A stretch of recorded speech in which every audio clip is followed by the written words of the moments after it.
Here's a breakdown of what's happening with Erika Kirk, why she's become a flashpoint online, and what it all reveals about politics, grief, and image in the spotlight.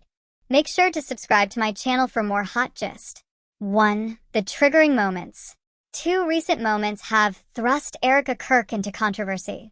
At a Turning Point USA event on October 29, 2025, Erika introduced Vice President JD Vance and later hugged him on stage. The embrace, her gesture of placing a hand in his hair, and his hands on her waist were captured, posted on social media, and sparked commentary about appropriateness, optics, and symbolism. Earlier, at the memorial for her late husband Charlie Kirk, who was assassinated September 10, 2025, Erika's public speech of forgiveness toward his killer and her role stepping into leadership of Turning Point USA drew reactions from both supporters and critics. These incidents have become the launching pad for a broad range of responses: admiration, discomfort, criticism, and speculation. 2. Why people are upset. There are several overlapping threads fueling the backlash. A. The hug plus optics. The hug with JD Vance is central. Critics say that the physical intimacy, hand through hair, waist hold, looks unusual for a professional/political embrace given the context: newly widowed woman, high-profile politician, and public stage. Some see it as inappropriate or creating ambiguous signals. No one runs their hands through a man's hair, what should be a hug of grieving comfort. Ex-user. B. Grieving and timing. Her visible stepping into public life, the nature of her outfit, e.g., leather pants at the event, and the speed with which she assumed a high-profile role have drawn commentary. Some question if her mourning period is being overshadowed by public performance. C. Political symbolism and messaging. Erika's speech didn't simply mourn. She used language about battle, territory, reclaiming what was lost. She also drew parallels between Vance and her husband. Her statement, "No one will ever replace my husband, but I do see some similarities between my husband and JD Vance."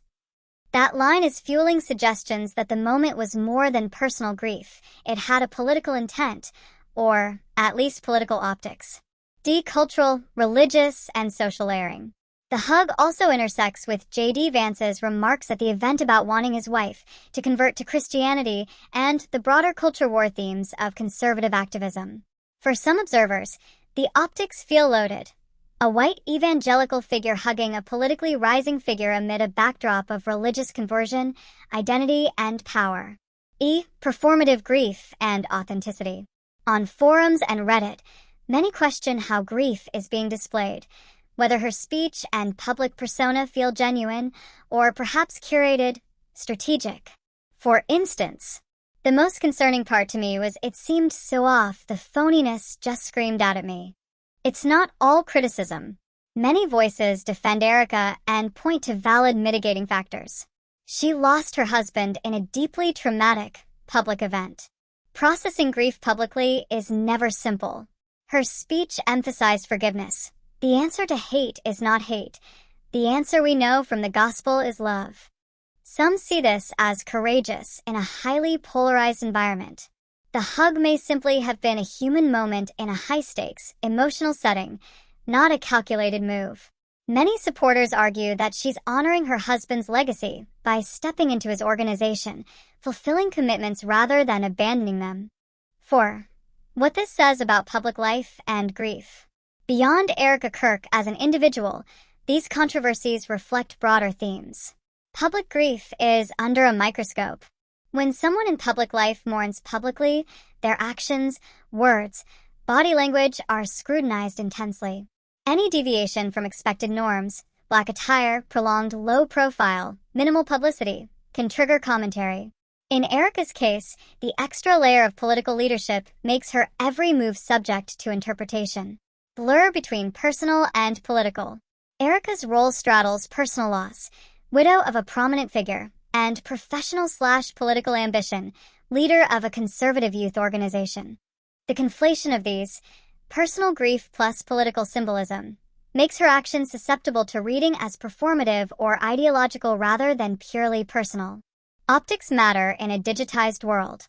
A hug, a hand through hair, a waist hold. somewhat subtle gestures, but amplified through viral clips. The internet's attention means nothing is just private. Everything can be reframed, memed, dissected. The outrage isn't just about what may have been intended, but what was perceived. Authenticity versus performance debate. The tension between being real and being on stage is acute here. For many commentators, Erika's speech had all the cadence of a campaign address, not a widow's low-key statement. Others say she just handled her role with poise under impossible circumstances. 5. Possible ramifications. What could come out of all this? Impact on Turning Point USA. As Erika is now CEO, the optics around her leadership will matter. Critics may use these moments to undermine her legitimacy. Political fallout for JD Vance. The hug and pro-conversion remarks add fuel to narratives about Vance's personal life, marriage, and Christian nationalist credentials. For some observers, it raises questions about Usha Vance's role and how politics/religion are intertwined. Media and public perception of grieving widows in politics. Her case may become a cautionary tale about how women in public life are judged when they step back into high-visibility roles after tragedy. Cultural conversation about physical boundaries. The hug debate touches on where friendly support ends and something more loaded begins, especially when gender, public roles, and power are involved. 6. My take. What's likely going on? From what's observable, Erika Kirk is navigating a high-stress transition. Widow, public figure, organizational leader. The hug likely was intended as supportive and symbolic, but in the public eye it became a charged image due to gesture, context, timing. Some of the backlash is less about moral wrongdoing and more about discomfort with the mixing of grief, politics, and spectacle. Some of the criticism seems opportunistic, using grief as a pretext to attack her political alignment or assumed ambitions. The bigger story is less about did something improper happen, and more about how do we judge public expressions of grief when power, gender, and media collide. 7. Questions raised, worth asking. Should newly widowed public figures be allowed private grieving without media framing? When someone moves into leadership after a spouse's death, are they judged more harshly because their role feels less organic? What are the appropriate physical boundaries between public figures in moments of grief or stage appearances? How much do optics override intent in viral moments?